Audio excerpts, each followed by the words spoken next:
straight line connecting yin tang and nose. There's no dip or anything. This type of nose is very rare. Who has this type of nose? Venus. In fact, Venus' nose is not only connected with the yin tang, it reaches all the way to the forehead. It's amazing. This is goddess nose. Very successful, very noble. This is the best nose. Very rare. But if you have it, congratulations. You're bound to be a very successful person.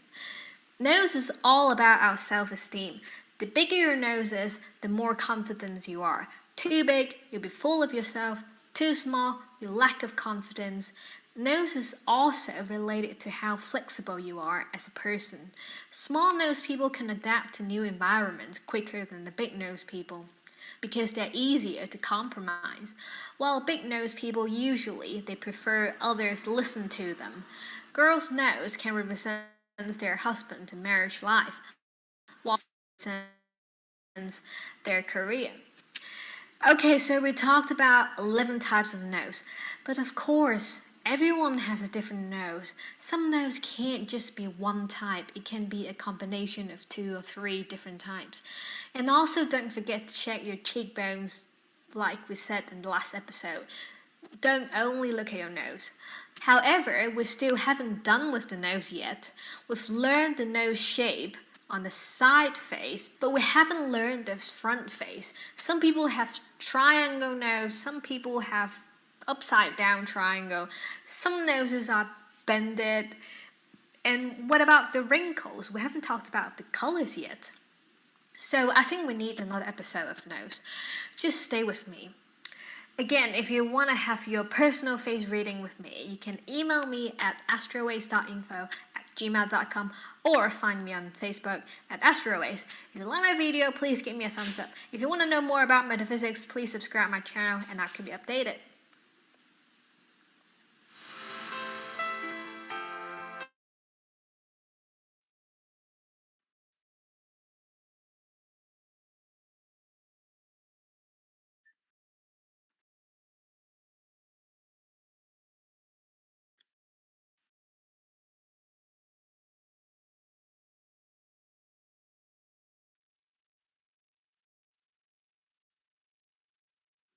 Good evening po. Good evening po, Doc Ed.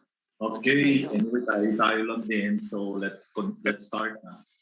Since ilong yung pinag-uusapan, okay, tayo naman natin analyze yung mga ilong natin.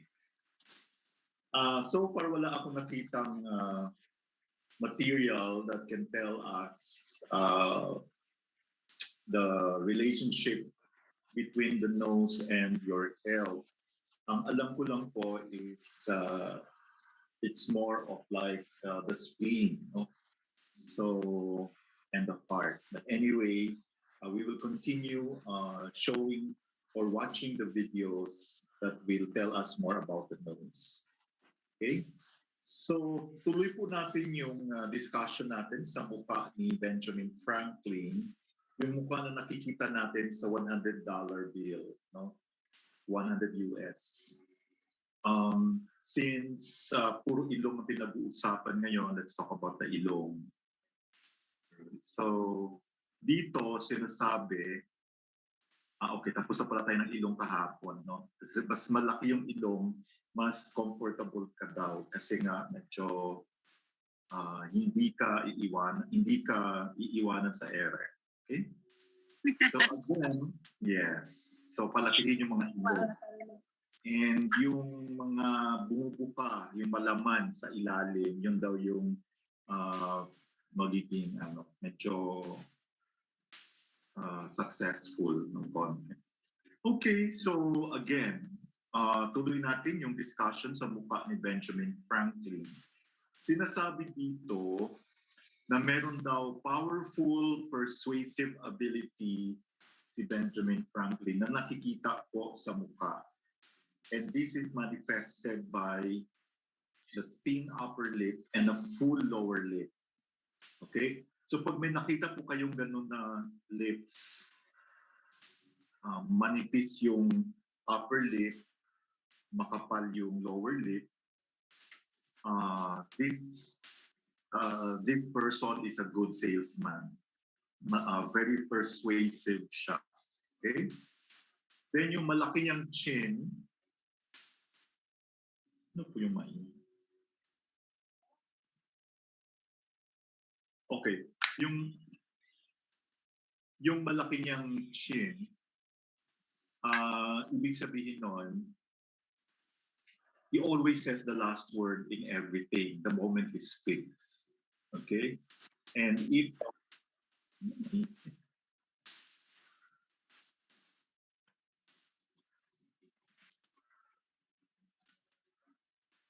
dali lang po.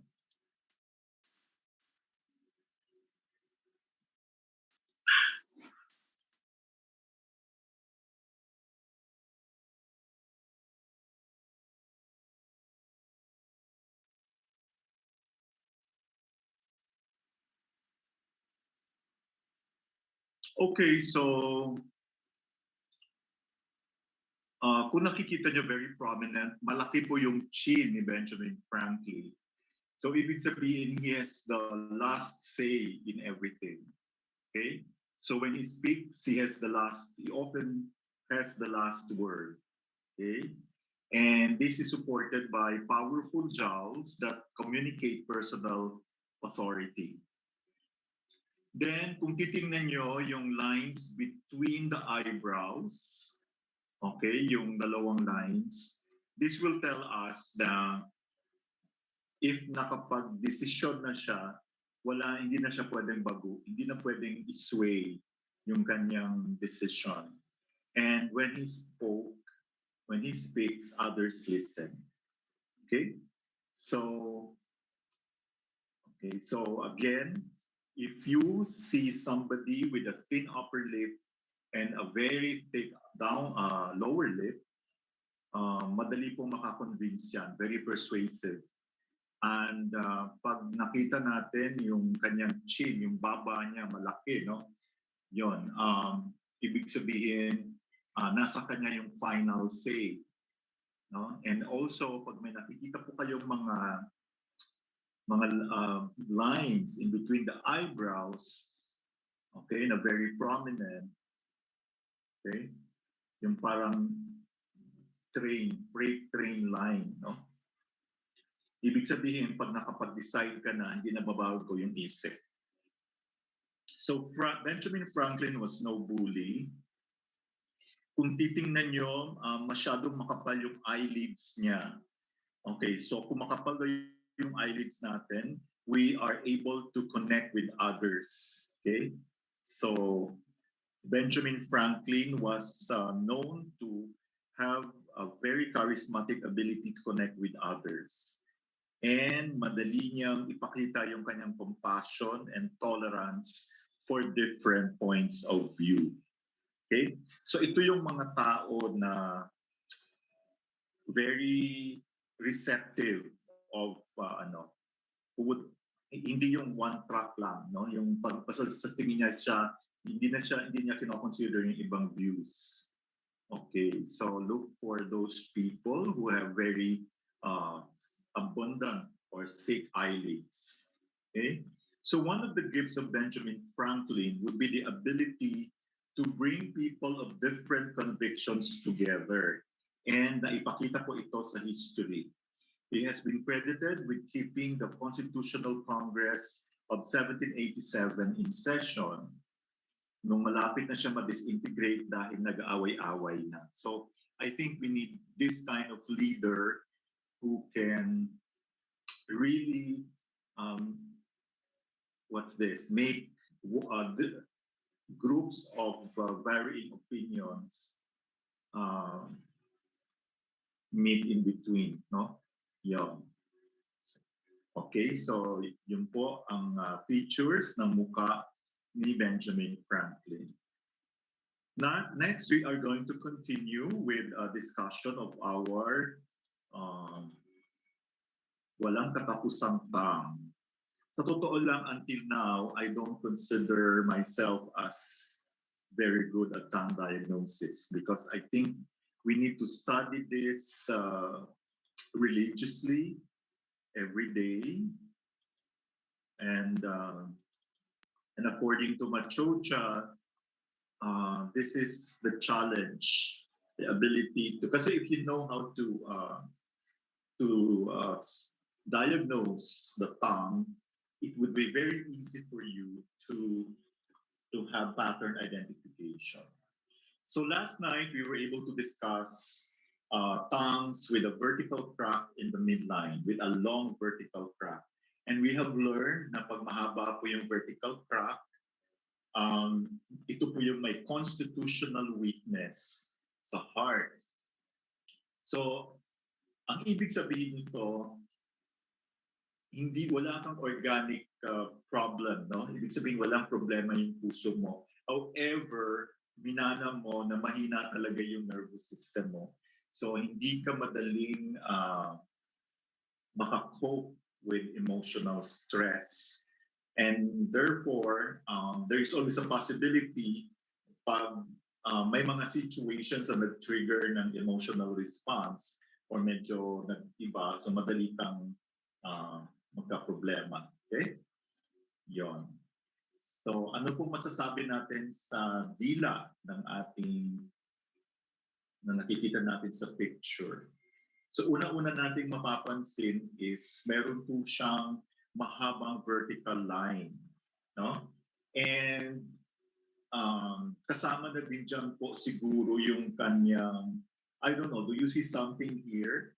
Kasi pag tuloy-tuloy po, kasi pag ano lang po siya, no? Pag straight lang siya na hindi naman malapad o hindi siya malalim, that's constitutional weakness of the heart. But I think hindi lang po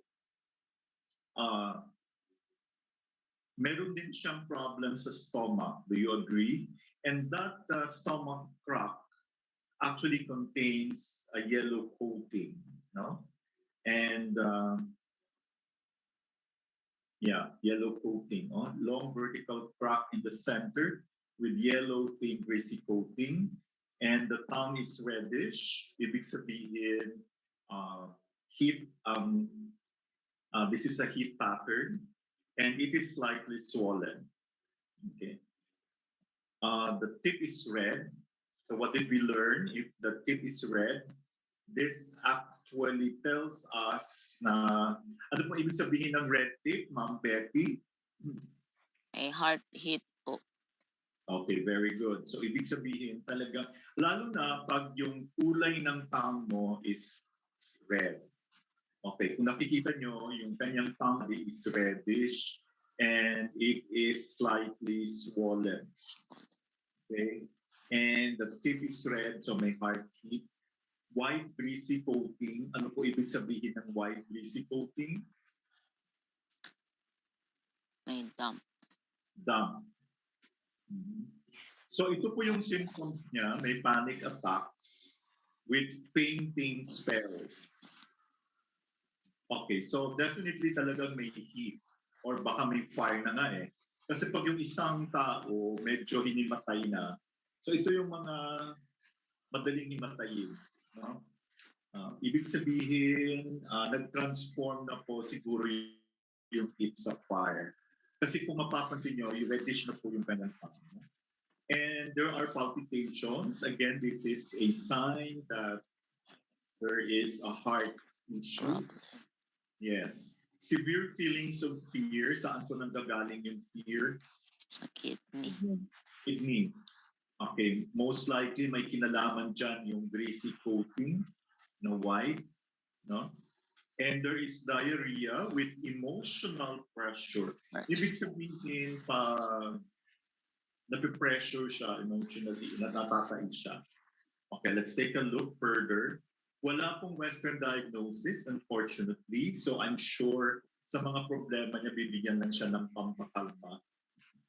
Pero pagka tingnan na natin yung background, kung nakikita nyo, medyo very significant po. No? Number one, long unhappy marriage. So ibig sabihin, ang tagal nilang kasal na medyo hindi sila masaya. And again, this is going to be parang mag-trigger ito eh. Kasi Una-una may track na siya dati. Kung titingnan nyo, tuloy-tuloy hanggang dulo. So ito yung mayroong constitutional weakness sa heart. But since red na po yung tongue body, pwede na nating sabihin constitutional heat in the heart. Diba? And may phlegm fire. Ito na yung sinasabi ko sa stomach. Kung titingnan nyo po yung gitna, medyo malaki po yung yung crack, no? Malalim-lalim compared sa tuloy-tuloy na vertical crack. Okay, and also, kung napapansin nyo rin, syempre, dadaanan siya ng di ba? Hanggang dito yung, so, tapos lumaki pa yung crack sa gitna. So, saka meron po siyang greasy coating na pumasok. Kung napapansin, kung naalala nyo, meron siya yellow, thin, greasy coating. Yan po yung tinatawag na phlegm fire. No? Yellow po kasi siya, no? Greasy pa. So, greasy, sabihin phlegm, yung yellow fire in the stomach. So, ano pong manifestation pag may phlegm fire sa stomach? Okay? So, what else? At saka may excessive consumption of chocolate. So, super dami na ng dampness. This is probably the reason why swollen po yung dila niya. Di ba? Okay. Mayroon siyang spleen chi deficiency, accumulation of dampness. Kasi meron po siyang white greasy coating, di ba? And meron siyang history na mahilig siyang, ang dami-dami niyang kinakain chocolate. Okay, tama si Ma'am Betty, merong heat sa heart. Okay, so nakapag-trigger po siguro nito would be the long unhappy marriage. Siyempre, kung hindi ka masaya, depressed ka, walang movement, so nag-form siya into heat. At saka meron na kasi siyang constitutional weakness, di ba? Now, there will be no problem pag yung kulay ng tongue is normal, pink or pale red. But in this case, sa una pa lang, alam na natin na may heat, no? Okay. So, yun.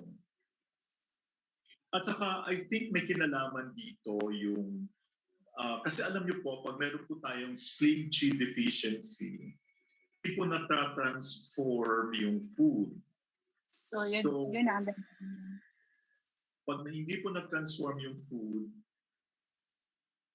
nagkakaroon ng retention, so umiinit. Kaya nagka-accumulation of dampness and phlegm. Okay? So yan, accumulation of dampness. Okay. So ito po yung case history ng patient. Try po natin tandaan yung kanyang dila because this is very common. Okay? Lalo na ngayon maraming mga marital relationships na hindi masyado maganda. No? So yung pasyente is a 35-year-old private secretary and nagko-complain siya ng unhappy marriage niya of 10 years.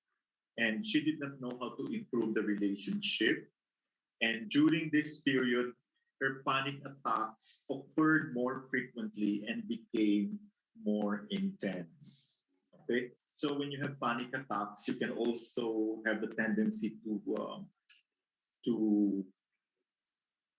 what's this? To have fainting spells, no? And pag nagkaroon kayo ng fainting spells, that is a sign of fire. Ba yun? Or heat. Yeah, heat in the heart or may phlegm fire in the stomach. So ito po yung panic attacks niya. Nagkakaroon siya ng palpitations, pati meron siyang stifling sensation in the chest. Okay, itong stifling sensation, okay, I think may kinalaman po dito yung phlegm heat or phlegm fire, di ba? And sudden, yes, yeah. And kasama pala yung sudden diarrhea. So ito po yung kanyang panic attack. Nagtatai, nagpapalpitate, pagkatapos nahihirapang parang ano siya, stifled yung sensation niya sa chest. Okay? Nahirapan siya huminga. So she often called for an ambulance in these situations, thinking that she had suffered a heart attack. So what do you think is really causing the diarrhea, the sudden diarrhea? Is it the stomach? Sa worry siguro niya, Dok. Nakaka-relate ba kayo, madam? Joke lang. Yes, pero hindi ako hindi ako palagi nag-call ng ambulance sa awa ng Panginoon. Oh, pero honestly, di ba natin nakikita yung mga mukha natin, saka wala namang nagre-record, no? Nagkaroon pa kayo ng panic attacks? Ay, sa tuwing siya, Dok, yung lasing siya, Dok. Okay. Okay, go. So, tanggalin na po siguro natin itong isa pa ulit-ulit yung accumulation of dampness. Okay. So, parati po kayong medyo nagkakaroon ng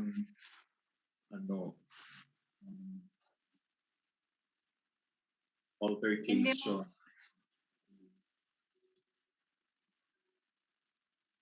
Matagal na po siyang naglalasing.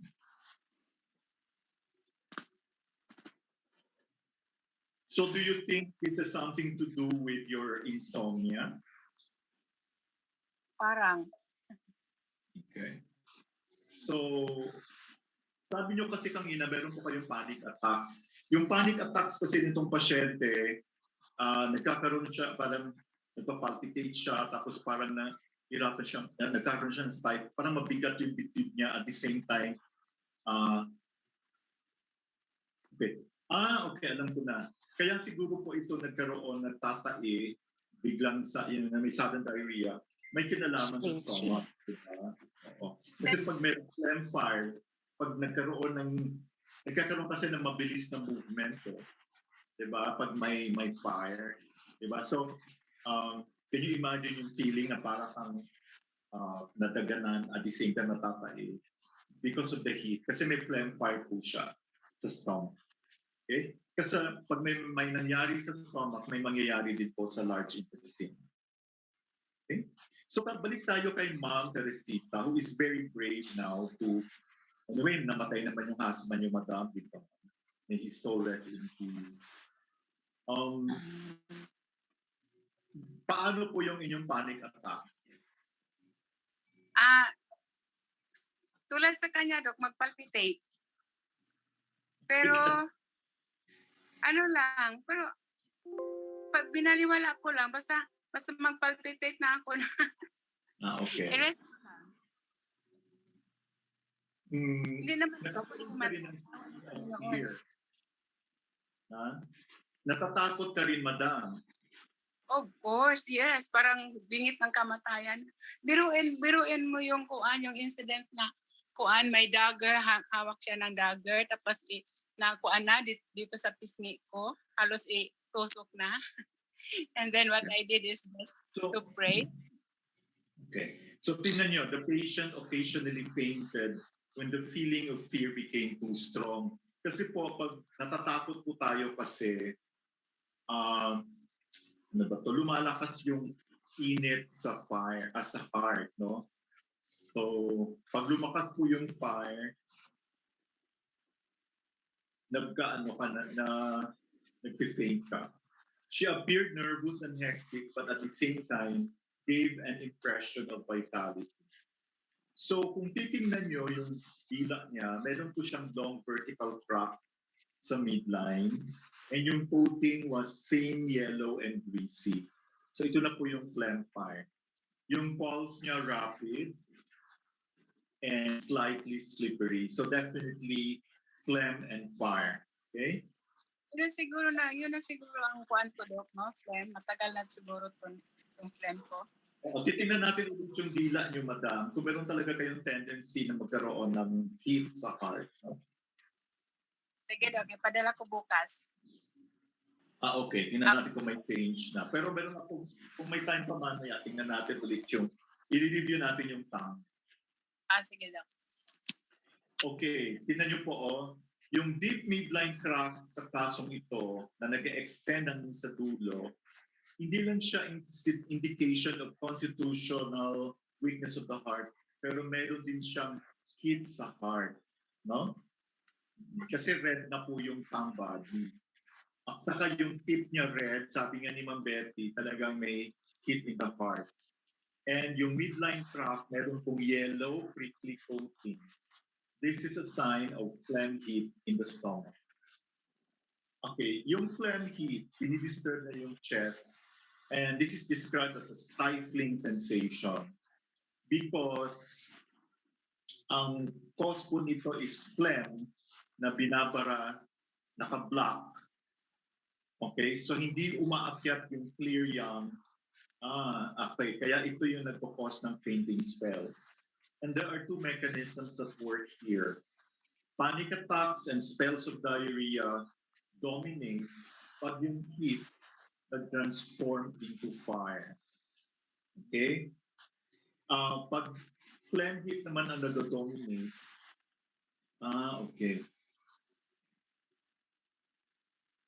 Nagkakaroon po ng chest pains, palpitations, and fainting spells. Okay? So again, if the heat in the heart transforms into fire, nagkakaroon po tayo ng ng panic attacks. Yun na nga, and spells of diarrhea. However, pag phlegm heat ang mas prominente compared sa heat in the heart transforming into fire, nagkakaroon ng chest pains, palpitations, and fainting spells. So ang fainting spell is caused by the phlegm that obstructs the chest. Okay?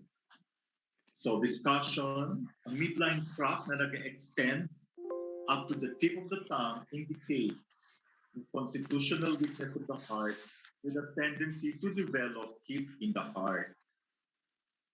So they suffer from restlessness and they lead overactive lives. So I think this is very common already in Western countries or kahit sa Pilipinas, di ba? Dahil, sa pressure sa work at the same time, So pag na-aggravate by phlegm heat, nagkakaroon ng inappropriate emotional reactions and pwede po siyang mahantong sa mental illness. Wow. So pwede pala natin makita kung may tendency pa mas maging Siguro noon, Doc, pero Siraan. ngayon mag-heal na kaha. Siguro noon, kung alam tingnan natin kung meron po kayong phlegm heat, no? Sa tingin ko parang, ewan ko lang ha, mamaya titingnan natin. Parang meron po kayong phlegm heat. Okay, punta na tayo sa mga cases. Ang gaganda ng mga dila. Okay, who would like to comment here?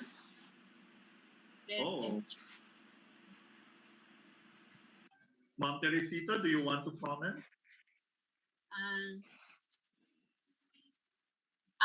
May siya daw, parang may liver yang rising because of the red edges and my headache siya and inability to stay asleep. Occasional Tapos may heart hit siya kasi red dots. My constitutional weakness of the heart shadow kasi hindi man masyado red ang tip. Hindi ba yan masyado? Red pala ang tip. Red na yung tip, red din yung tongue. So meron na po siyang constitutional heat in the heart with heart fire. No? With accumulation of spleen, damp heat in the stomach or spleen. Okay, hot feet at night. So occasional night sweats. So ito pong mga night sweats na to, hot feet, this speaks of yin deficiency. Ibig sabihin, empty heat siya, no? nagkaroon ng heat dahil sa yin deficiency. And the headache here, I think, is due to this one. Tightness of the neck muscles and blocked sinuses. Barado yung sinuses. So, tingnan natin itong dito sa harap. My lung chi deficiency siya, Doc, with accumulation of phlegm. Okay. Let's take Because a of look. Yes. So, the patient is 38 years old. Meron po siyang uterine fibroids or uterine myoma. No? Allergic rhinitis. So, ibig sabihin, kung titingnan niyo po yung root, makapal po ang coating. Saka meron po tayong nakikitang spots, no? Do you agree? Yes. Hit in the heart. Yeah, and also allergic, heat in the liver, heat in the heart. Kasi po may mga dots. Ito yung topic natin kanina, di ba? Yung sa tongue diagnosis. Oo. Pag meron po tayo nakikita dyan, heat po yan and blood stasis. Okay. And there is heat in the heart, heat in the liver, tapos, accumulation of heat. Damp heat kasi will actually affect your, nag-trigger siya ng allergic rhinitis. Long-standing emotional problem. So, di ba lungs affected yung heart? So, umiinit na po dito siya. Heat in the liver, heat in the heart, accumulation of damp heat. Kasi po, kung titingnan nyo mabuti, yellow na po yung coating, greasy. Okay? Let's go to the next one. Still a female, 40 years old. Ma'am Betty, ang ganda ng crack. Medyo malalim yung vertical crack and mahaba. May constitutional wake of the heart. Okay. What Stomach else? yin deficiency. Ang galing. Okay. Swollen yung tongue. Meron siyang phlegm. Okay. So meron siyang palpitations, anxiety, restlessness, insomnia, fatigue. Washes herself all day. Ibig sabihin, Sa bandera. Naglilinis or okay, may pagkaano po ito. OC. OC na. Yan. Nausea and vomiting with agitation. I think may kinalaman po ito. Super stomach. Tingnan natin mabuti. Wow. Compulsive neurosis, background to disease, unwanted divorce, and loneliness. You see? Anong impact niyan? So, kidney yin deficiency with heat in the heart. Tama si ma'am. May heat sa heart and the stomach. Constitutional heat in the heart. Okay. Thank you.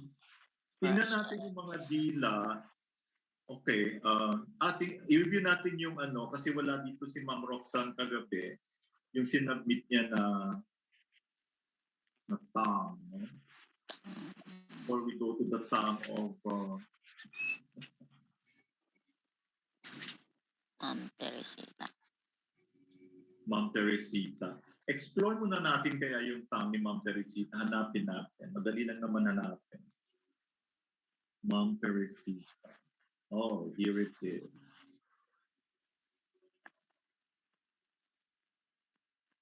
Okay.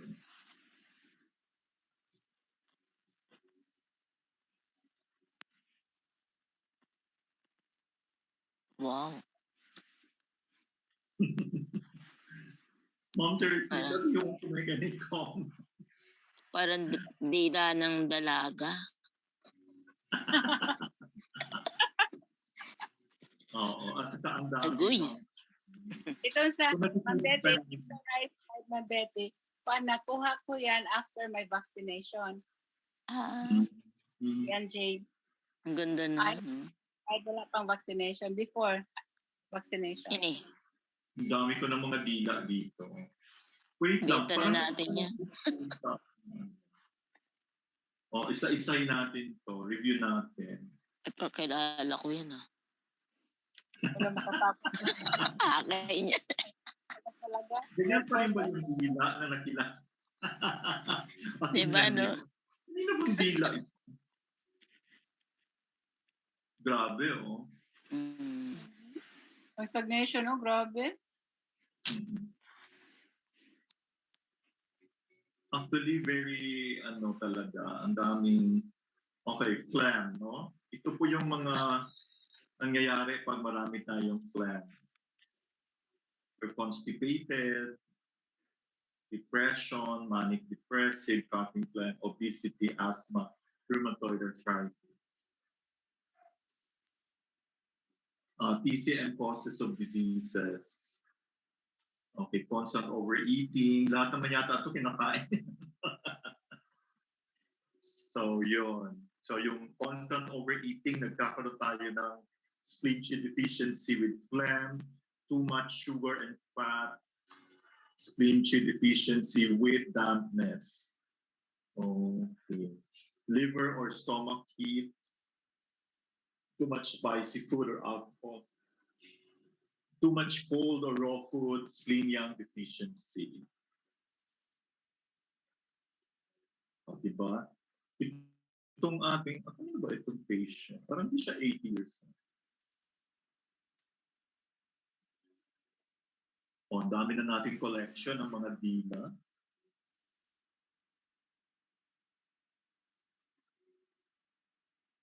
Dali lang po. Parang meron kayong pinadala na Yung bago do. Yes. I'm trying to look for it. Yeah, here. Oh, this was for Dela. Anong masasabi niyo, Madam Betty? Nag-improve na siya. Talagang meron siyang Crack. nakikita mo. May crack. Siguro may naaalala pa rin niya minsan-minsan yung kanyang boyfriend. Ex-boyfriend. Bumabalik. Oo, di ba, Ma'am Daisy? At saka Hindi naman. napansin mo, sa putong liver area, no, pati heart, parang ang dami niyang fire sa liver and may heat, no? Di ba? Kasi may mga dots, no? Heat in the liver and heart. No? Saka meron po siyang, ito sa stomach, na nakatago na may phlegm heat. Do you agree? Di ba? May nakatago. Coating. Oo, may coating na siya. Parang nag-fill in, no? Ito pero medyo natanggal-tanggal na. Opo. Ang ganda na, no? Yeah, ito naman, very recently, September. Tingnan nyo, ang ganda-ganda talaga balik-balikan, no? Yung mga picture. Sinong makapag-comment po dito? Same face. Same honor. Ito kasi, tingnan nyo, sa spleen talaga po ito eh. Ito naman sa chest. Di ba? Breast. Kasi may naka-bulge dun sa side. Ano to naka-bolt sa right side, Doc? Breast ba yan, Diba Doc? sa spleen? Could be the breast or the spleen. Pero ang spleen kasi usually nandito. Di ba? Sa left, no? Oo. Masakit ba yung breast mo, Madam Teresita? Minsan, Doc, pero hindi naman magtagal. Minsan lang. Puro ito mga kinimkim na galit, no? Correct. At saka nakita nyo ito, hindi ba kayo inuubo? Nagalit pa ako hanggang ngayon. Siguro kung meron, hindi na sa husband ko, Doc. Yung sa mga kuwan na siguro. Kapit-bahay. Yung sa mga student ko na siguro. Kasi matagal ko na nakalimutan yung sa husband ko. Ito kasi tingnan nyo, greasy coating, nagkaroon ba kayo ng ng problema sa ihi nyo? Ay, yes, Doc. Minsan. Hindi pa ako nag-acupuncture. Kasi, di ba, may heat siya dito sa bladder. Damp heat to Minsan- di ba, ma'am? Opo. Itong kuan, ito sa session 8 ko na ito, no? So, nakafeel ako minsan, Doc, ng hot sensation, a burning sensation when I urinate. Kulang Yes. sa tubig. Oo. And then, scanty lang, Doc, ang urine. Kung sa kaya yung pulse mo, is it slippery? Is it deep? Is it rapid? Weak daw, Doc. Sabi ni kuan, Sir Tim. Slippery and weak. Kasi pag weak, kasi for me this is excess Excess to. Di ba, madam? Kasi yellow siya. This is definitely damp heat. And kung titingnan natin dito, parang combination. Mainit pa yung pakiramdam mo and at the same time yung paa mo malamig? Sa taas, Dok, mainit. Pero minsan sa lower limb, hindi ako makatulog pang walang blanket. Sa lower. So that explains it. Yung condition mo kasi, ano ba to? Yung combined hot and cold. Mix siya, no? Yun ang halitan sa'yo. Kasi meron kang deficiency and excess. Okay? So, definitely, hindi po masyadong maganda yung kasi parang dito mukhang, di ba parang pale siya dito, madam, di ba? Opo. Doon naman, greasy. Pagdating kasi dito, so sana, okay, ito naman yung sa mo, Sa bleed. talagang may stagnation dahil siguro sa phlegm. Sa phlegm na daw. Oo. Okay, sa mga kinakain mo siguro ito, madam. Ay, wala na, Dok. Tagal na ako Wala. nag-stick. Whatever. Punta na tayo sa patient natin last time. Ang dami ko talaga nating collection ng mga data. Okay, ito. Saan na si Miss Unstoppable? Yung kay Ma'am Rox, ayaw na. Last 8 minutes. Kung titingnan nyo mabuti, yung kanyang tongue, purple siya, di ba? Ito yung kagabi, Doc, di ba? Yes. Okay, Ma'am Roxanne. Opo. Okay, Ma'am Roxanne. Okay, tanungin natin yung mga symptoms na gusto nating malaman. Marami-rami tayo ngayon.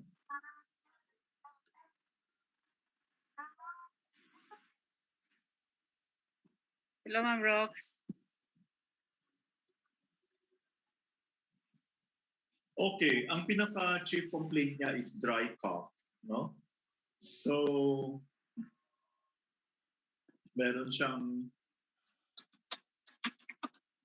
hindi niya masyado marinig. Okay. Bakit man? Okay, anyway. So, actually purple siya, no? Talagang may blood stagnation. And ang kapal ng coating, di ba? Super kapal. And meron din, dahil sa kapal ng coating, hindi na natin masyado napansin na meron na po siyang, di ba, may crack sa gitna, di ba? Naka-cover siya Oo. Pag makapal ang coating, no? Yes. Sige, comment na, Ma'am Naomi, because I know you've been attending our lectures. O, di ba? Ang hirap talaga aralin ng tongue. Like, Oo. pag tumigil ka sa katitingin, makalimutan mo na lahat, as in. Purplish ang color niya, no? So, Yeah. oo, blood stacy siya.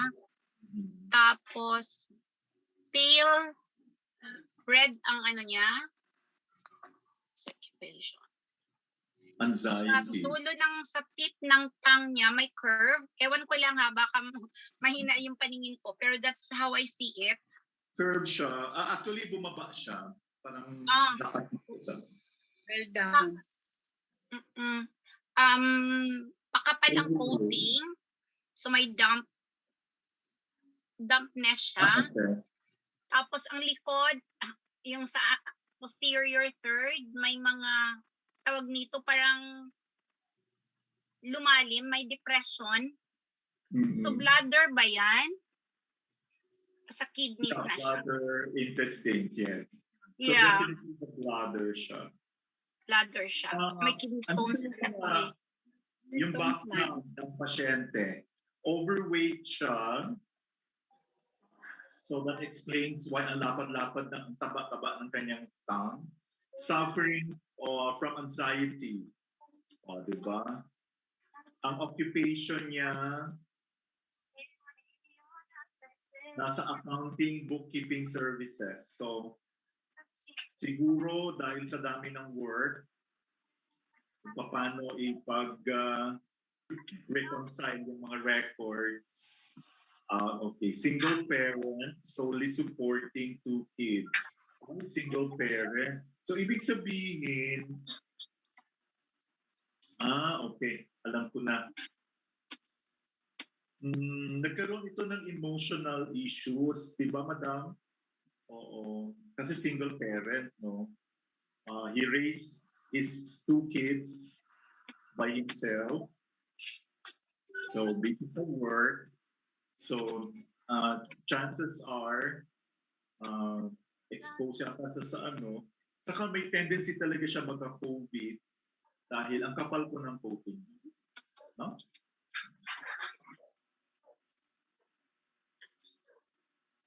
So hopefully, masasabi lang natin kung nag-recover na yung patient, kung numinipis na po yung COVID. Okay. So Ma'am Teresita, are you happy with do you have any comments? Sa ano, Doc? Dito? Oo. Ito siya, stress ito siya. Isa siyang accountant. Nagtatrabaho sa isang accounting firm, bookkeeping. Actually got our first face-to-face session, massage. Okay. Yon. I'm interested dito sa patient. I hope we can have a follow-up picture para makita natin kung may improvement, Ma'am Roxanne. When is your next session? Masyadong makapal ang coating niya, Doc, at purple na. Oo, purple. Mayroon talaga siyang blood stasis, no? Kung nakikita nyo talagang meron na po siyang nakikita nyo po itong mga dots. Ibig sabihin, ang tagal-tagal na. May dots dito, may dots dyan, dots all over. And the coating is very thick. Meron na siyang plan. Bukas isa-submit ko yung aking Lalo naman din sa ko, Doc. Yes. Para ma-analyze. Oo. So maraming salamat po. Sana si Sir Leonardo who is from somewhere in Bulacan pa. Okay. Welcome po, sir. Yeah, nakapag-attend siya nag-lecture ni Doktora Palangka. Oo. Di ba may to siya sa LAMP?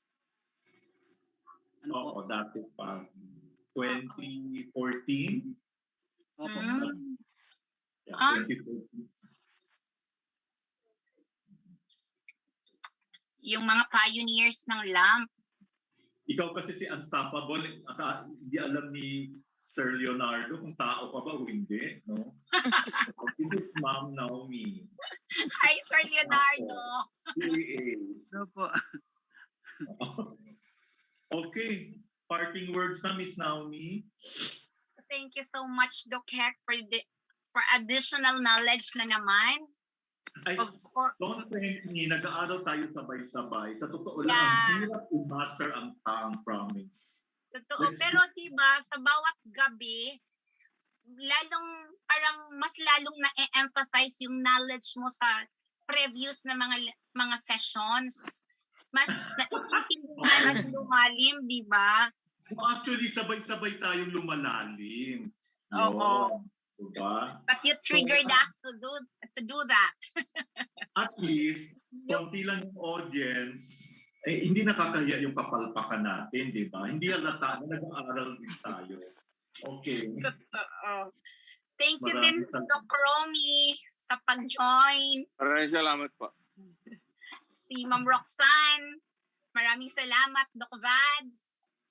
Ma'am Teresita, yung valedictorian namin ngayong gabi. Tapos si Ma'am Betty, ang gagaling nyo na. Thank you, Ma'am Teresita, for sharing your life story. Miss Texas for waking up early para lang maka-join. Salamat. Late na nga ako eh. Sige, bukas ulit. Sige lang. Texas. So thank you so much. Bumababa na yung kaso ng COVID. Congratulations, everyone. Sana nga, no? Tuloy-tuloy na. Yeah, thank you din, Ma'am Roxanne, for studying with us. No? Sana marami magaan. At least dito, hindi tayo masyadong halata na wala tayong alam. Okay, bye-bye. Thank you very much, everyone. Night sa Good night, inyo. Good night, everyone. Keep safe. Tomorrow again. Okay, bye-bye. Sige, bye-bye.